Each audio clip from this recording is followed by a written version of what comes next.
Shanquella Robinson was killed last year while she was on vacation in Mexico. It's an incredibly disturbing case. I'm Angenette Levy, and welcome to Law and Crime's Sidebar podcast. The U.S. Department of Justice has announced that prosecutors will not file charges in the United States for Robinson's death. Robinson was on vacation at a luxury property in Mexico last October when she died. A video posted online showed her being attacked by another woman who she was traveling with. An autopsy performed in Mexico found that Robinson died as the result of a severe spinal cord injury, and Mexican officials have called it accidental or violent. Mexican officials have said previously that they are investigating Shanquella Robinson's death as a femicide, which is the intentional killing of a woman because she is a woman. Mexican authorities have also issued an arrest warrant for a suspect, but it's caught in some international red tape. Joining me to discuss the case is the attorney representing the family of Shanquella Robinson. She is Sue Ann Robinson. She is someone who's been on Law and Crime many times before. So, Sue Ann, welcome to Sidebar. Thanks for coming on. Awesome. Thank you for having me, Angenette. This is there's a lot to this case, a lot of layers since Shanquella was killed in Mexico, and now you're dealing with officials here in the United States. First of all, tell us how and why U.S. officials, the federal government, could have filed charges against a suspect here in the United States for a crime that happened in Mexico. Well, there's very specific statutes that permit the federal government in the United States, if a United States citizen commits a crime, a murder against another United States citizen, even if they're abroad, they can be charged with murder in the United States. The United States conducts their own investigation to a certain extent. They can ask for concurrent jurisdiction to investigate in the other country, like work in conjunction with the law enforcement in the other country, and then they can bring a murder charge in the United States, even though it was committed abroad. Now, the U.S. Attorney's Office there in North Carolina has said that charges will not be issued, no one is going to be charged under the U.S. system Right. for Shanquella's death. When they could have done so, they did their own investigation and claimed that the autopsy showed something different as the cause of death. Is that correct? Well, they've officially said that the cause of death has been undetermined by their autopsy. So, undetermined cause of death for them has led to them saying, we're not going to file murder charges, which, to myself and to the family, it seems like there's a piece missing between undetermined. We all see a video where she's being assaulted and then obviously her finally passing away. So, in our opinion, we think that the perpetrators of the crime, it's right on video. Mexico has completed an investigation and identified an aggressor.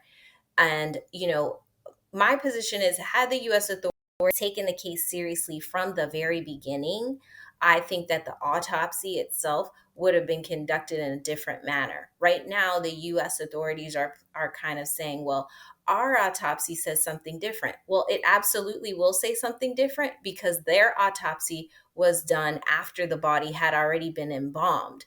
Why was that? Because they did not take the case serious enough to take swift action. So by the time they got involved in the process, the family had already reached out to a private funeral director to get the body from the morgue, to transport the body, to prepare the body to be transported. So those are standard things that a body that's being transferred from another country has to happen, but not when it's part of a transnational criminal case where the US authorities are taking it serious from the beginning. Because obviously they could have coordinated with Mexican authorities to have their own doctor there in Mexico doing their own secondary autopsy, or specifically ordered for it not to be embalmed, or whatever number of things that the federal government has resources to do in a transnational criminal case. That was not done in Shanquella's case.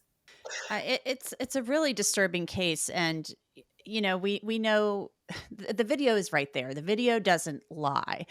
The Mexican authorities have determined that the crime of femicide was committed, that Shanquella was murdered simply because she was a woman, and that she was murdered by a woman. So it seems pretty like there's a good amount of evidence here. The differences in the autopsy it's still a little confounding to me, especially since that first autopsy was conducted right after she was killed. So, talk to me a little bit about the red tape here, because there is an arrest warrant for a United States citizen sitting on somebody's desk somewhere. So, tell us what the holdup is. Right. I think, and I believed from the very beginning when I got involved in the case that it's unfortunate that this family has had to carve their own path to justice. I mean, for Salamandra to be grieving a child, just burying a child, dealing with all the things that come along with that emotionally, physically, mentally, and then also at the same time having to be seeking out legal counsel to assist her in fighting for justice for her child. And I thank her every single day and I admire her strength. And it reminds me of, Miss Wanda, Ahmaud Arbery's mother, Sandra Bland's mother, people who had to go and beg and fight for dignity and the constitutional rights of their children. Even in their children's death, their kids weren't being afforded the same kind of prosecutorial victims' rights that any other US citizen was afforded. So what the red tape is, to me, I don't call it red tape necessarily. I just feel like there's two separate systems happening. For whatever reason, Shanquella Robinson's case was not prioritized. It actually was the people's case. Social media kind of put fire behind this case and brought the case to attention, and then media kind of started rolling in and covering it. But we absolutely sent correspondence to the president, to the secretary of state, to say, hey, listen, this is not an internet hoax. This is a real family. This is a real case. Here's the documents that I obtained on a fact-finding mission to Mexico from the Mexican Attorney General, indicating that an investigation was done, that they've sent these documents through the proper extradition procedures. So we said at our press conference in Washington, D.C. a few weeks ago, the ball is in your court. To the administration, we need a high level of diplomatic intervention. We need someone to basically go down and say, hey, the Shanquella Robinson case was sent. Where is it? It needs to be reviewed so that we can move forward in the process. So now we're at the point where we were asking for either the U.S. authorities to prosecute under U.S. statutes, or for them to permit the extradition to go through based on the Mexican investigation. The U.S. authorities have declined to prosecute. Do we agree with it? Absolutely not. Can we all see with our own eyes on video what Shanquella's cause of death was? Absolutely. But if they've chosen not to press charges, we are saying, well, get out of the way, prioritize the approval of the extradition, and let the responsible parties go and deal with their fate under the Mexican laws and the Mexican criminal justice system. You had mentioned when we were talking off camera about Interpol that the Mexican authorities have kind of done their part. So it is, as you just said, kind of in the balls in the court of the United States. I mean, what can people do to help speed this process along? Because it would seem to me, you have legislators in North Carolina, where Mhm. Shanquella was from, who could be assisting with this process. It just seems like it might be an unnecessary holdup.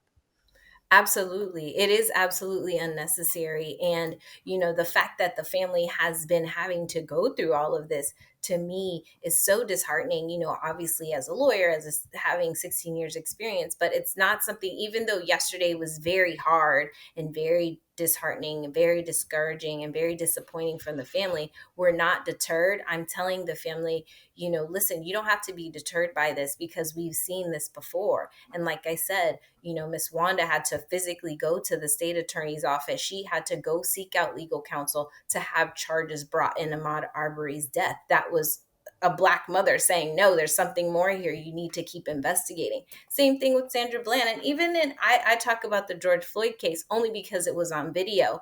And I remember the defense fashioning this theme that what we were seeing wasn't actually Derek Chauvin's knee on his neck. It was actually him having a heart attack or a drug overdose. So it reminds me of that, because we've all seen the video, right?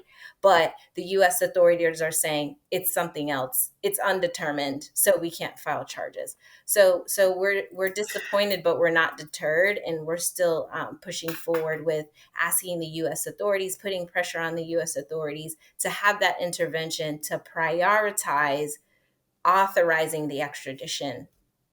The Biden administration is in charge of the federal government right now, the Department of Justice. It's run by Merrick Garland. Mhm. Um,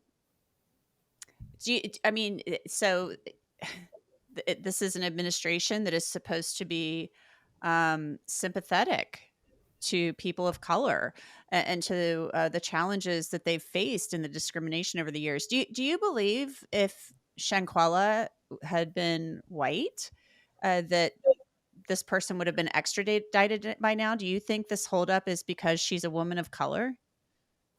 I think that the case wasn't taken serious in the first place has to do with that for sure. Because there's a lot of journalists that opine about missing white woman syndrome and how certain cases get more media attention and get more, the families get more resources and people rally around them more. And that is a fact of life, unfortunately, for people like my, where I'm saying, listen, I know that you may have watched the Natalie Holloway case, and we all our hearts still go out to the Natalie Holloway family. But we watched a question every single day being asked in the White House press conferences. What's happening with the case? What's the position on the case? What's new? What's the new news? What's the administration's position on the case every single day? And so we just didn't get that same energy for Shanquella's case. But we're hoping now that, with everything that we're doing, with the rally that we're planning on making, we're hoping that we don't get to the 200th day since her death without action being taken. But if that does happen, we are prepared to go to Washington, D.C. and rally, because it's only right. Her family isn't asking for anything different or anything special. They're asking for the same rights that any other U.S. citizen who a crime was committed against abroad should have. I mean, our administration, any administration, does not want to send the signal that you can go to another country, commit a crime against a US citizen, and then come back to the US and say, I'm on base. I'm not going to get prosecuted. I'm not going to be held accountable for this crime because I've made it back to the United States. That cannot be the message that any administration wants to send. You mentioned the family being disappointed. As a mom, I can only imagine what Shanquella's mother is going through. Her parents. So, how are they doing? Like I've said, they have been aware that they have to put their shoulder to the plow from the very beginning, that they've had to carve their own path to justice, that I had to go to Mexico, that they asked me to go to Mexico in the first place. So they're very disappointed, upset, hurt, but in the fact that they're still prepared to fight on and keep going and do what they have to do in order to continue to fight for justice for Shanquella. So absolutely disappointed, concerned, and disheartened, but not deterred. Well, we will continue to follow the case, Sue Ann Robinson, and hopefully getting the word out about this case will light a fire under some people. And our thoughts and our prayers are with Shanquella's family. Thank you so much. And that's it for this edition of Law and Crime Sidebar podcast. You can listen to and download Sidebar on Apple, Spotify, Google, and wherever else you get your podcasts. And of course, you can always watch it on Law and Crime's YouTube channel. I'm Angenette Levy, and we will see you next time.